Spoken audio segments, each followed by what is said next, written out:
अवधूत चिंतन श्री गुरुदेव दत्त श्री स्वामी समर्थ. नमस्कार मंडळी. आता स्वरूपम समर्थम चॅनलमध्ये तुम्हा सर्वांचं खूप खूप मनापासून स्वागत करते.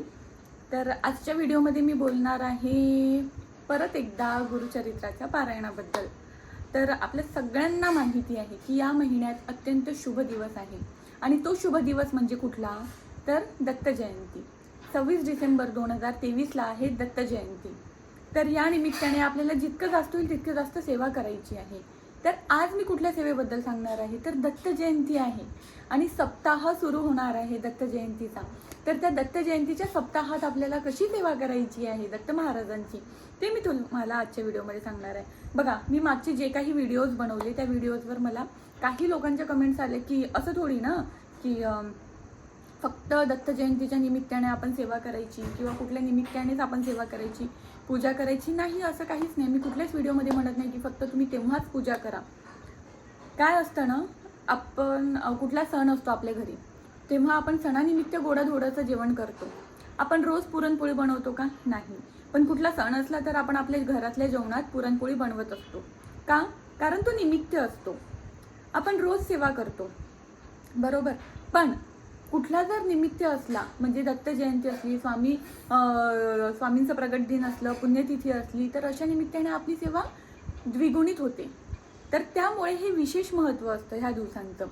तुम्ही वर्षभरात कधीही सेवा करा, तारक मंत्राची सेवा असो, स्वामीचरित्र सारामृताची असो, गुरुचरित्राची असो, वर्षभरात कधीही करा, कोणाचं काहीही बंधन नाही. पण ह्या निमित्ताने जेव्हा आपण सेवा करतो त्याचं फळही आपल्याला द्विगुणित मिळतं आणि त्या निमित्ताने आपल्याकडून सेवा ती घडल्या जाते. त्यामुळे सगळ्यांना मी कडकडून विनंती करते की आवर्जून सगळे सेवेला लागले असेलच.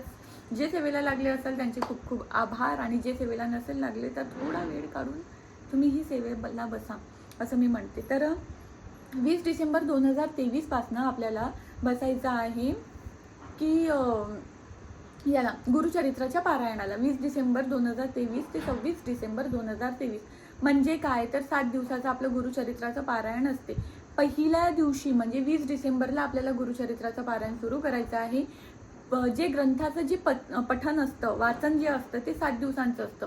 म्हणजे शेवटचे अध्याय आपलं पठण कधी संपणार आहे, वाचन कधी संपणार आहे हे ग्रंथाचं 26 डिसेंबर 2023ला.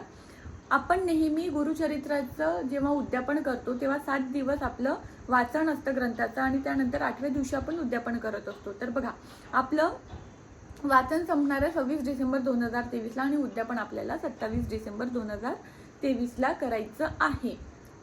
मला असं वाटते की सगळ्यांना कळलं असेल की 20 तारखेला गुरुचरित्राच्या पारायणाला आरंभ करायचा आहे आणि 26 डिसेंबर 2023 म्हणजे दत्त जयंतीला शेवटच्या अध्यायाचं तुमचं पठण असणार आहे, बरोबर. आणि 27 तारखेला तुमचं उद्यापन असणार आहे. कळलं असेल मला वाटतं आतापर्यंत. पण 20 तारखेला जेव्हा तुम्ही पारायणाला बसाल ना, तेव्हा आदल्या दिवशी म्हणजे 19 डिसेंबर 2023ला काय करायचं, 4 कुत्रे आणि 1 गाय ह्यांना तुम्हाला पोळी खाऊ घालायची आहे. तर 4 कुत्रे आणि 1 गायला तुम्हाला आदल्या दिवशी पोळी खाऊ घालायची आहे. त्यानंतर दुसऱ्या दिवशी सकाळी उठून ब्रह्ममुहूर्तावर उठायचं आहे तुम्हाला. स्वतः सुशीरभूत व्हायचं आहे, घर स्वच्छ करायचं, घराच्या उंबऱ्याला हळदीचं लेपन करायचं, आंघोळ करायची. आंघोळ करून मग पारायणाला बसायचं. पारायणाला बसण्याच्या आधी जो ग्रंथ असतो आपण त्या ग्रंथाची आपल्याला मांडणी करायची आहे. एका चौरंगावर किंवा एका पाटावर स्वच्छ कपडा हातरायचा, त्यावर आपल्याला दत्त महाराजांची किंवा स्वामी महाराजांची फोटो असो किंवा मूर्ती असो त्यांची स्थापना करायची आहे. एका कलशाची स्थापना करायची, दिवा लावायचा, अगरबत्ती लावायची आहे. बस इतकी साधी सिंपल मांडणी आहे. तुम्ही एक चौरंग ठेवला, चौरंगाच्या खाली एक पाट ठेवायचा, पाटावर एक स्वच्छ धुतलेला कपडा टाकायचा, त्यावर आपल्याला ग्रंथाची मांडणी करायची आहे. लक्षात असू द्या, गुरुचरित्राचा ग्रंथ हा आपण नेहमी बांधून ठेवत असतो, झाकून ठेवत असतो, उघडा ठेवत नसतो.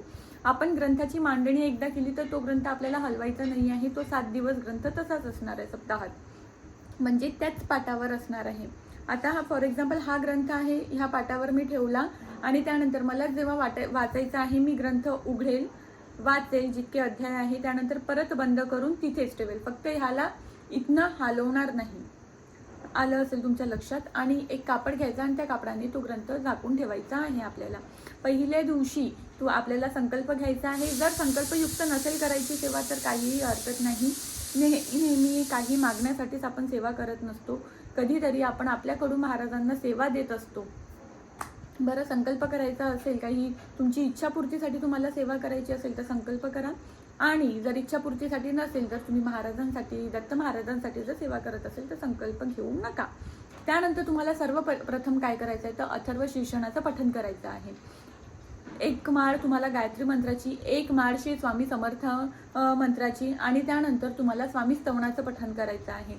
इतकं झालं की तुम्हाला ग्रंथात दिल्याप्रमाणे तुम्हाला अध्यायाचं पठण करायचं आहे. त्या ग्रंथात दिल्याप्रमाणे तुम्हाला तितक्याच अध्यायाचं पठण करायचं आहे. प्लीज कोणी असं करू नका की आज अर्ध अध्याय वाचले, दुसऱ्या दिवशी अध्याय वाचले, असं करू नका. आपल्याला जर स्वतः वैयक्तिक कारणासाठी जर आपण गुरुचरित्राचं पारायण करतो आहे तर आपल्याला 7 दिवसांचंच पारायण करायचं आहे. आपल्याला त्याच्यापेक्षा कमी किंवा त्याच्यापेक्षा जास्त असं करायचं नाही. 7च दिवसांचं पारायण करायचं आहे. ग्रंथात दिलं आहे की आपण कुठल्या दिवशी किती अध्याय वाचायचे आणि त्याचप्रमाणे आपल्याला अध्यायाचं पठण करायचं आहे. त्यानंतर आपल्याला त्याप्रमाणे अध्यायाचं पठण करायचं आहे 7 दिवस. 7 दिवस आपल्याला असंच करायचं आहे. खाण्यात काही नियम आहेत जे आपल्याला पाळायचे आहे. फार नियम नाही आहे, पण ते पाळणं आवश्यक आहे. नियम म्हणजे कुठले? आपल्याला एकच धान्य खायचं आहे. म्हणजे जर तुम्ही भाकरी निवडली तर तुम्हाला 7ही दिवस भाकरी खायची आहे. जर तुम्ही पोळी निवडली तर तुम्हाला 7ही दिवस पोळी खायची आहे. तर आता ही तुमच्यावर आहे की तुम्हाला कुठलं धान्य निवडायचं आहे. ज्वारी निवडली तर ज्वारीची भाकरी, बाजरी निवडली तर बाजरीची भाकरी, किंवा गहू निवडले तर तुम्हाला गव्हाची पोळी. काही तुम्हाला आधी डिसाईड करायचं आहे की तुम्हाला कुठलं धान्य खायचं आहे. त्यानुसार मग तुम्हाला धान्य निवडायचं आहे. ते झालं. त्यानंतर तुम्हाला डाळ खायचं नाही, म्हणजे द्विदलीय कुठलेही धान्य तुम्हाला खायचं नाही आहे.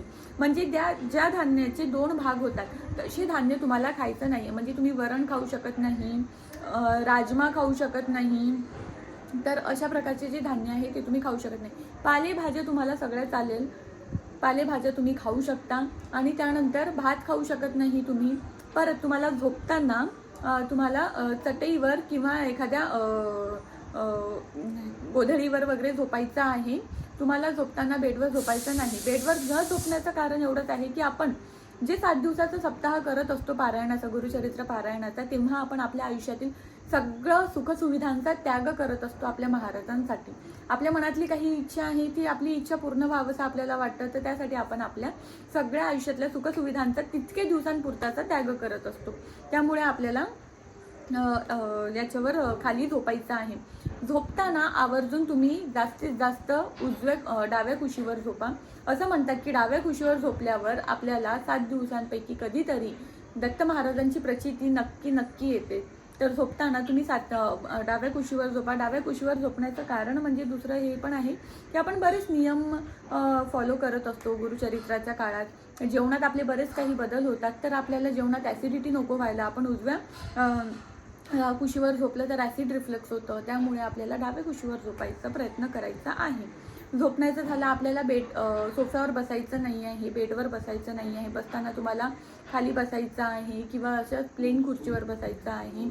तुम्हाला बाहेरचं कोणाच्या हातचं खायचं नाही आहे. तुम्हाला जर पिरियड्स आले मध्ये किंवा सुतूक विटाळ कुठलीही अडचण आली तर पारायणाला खंड पडू द्यायचं नाही. तुम्ही महाराजांना बोलवा, तुम्ही मैत्रिणींकडून कुठल्याही नातेवाईकांकडनं किंवा कोणाहीकडनं तुम्ही पारायण करून घ्या उरलेलं, पण त्या पारायणाला कृपया करून खंड पडू देऊ नका. गुरुचरित्राचं पारायण अखंडित केलं जातं, त्यामुळे पारायणाला कधीच खंड पडू देऊ नये.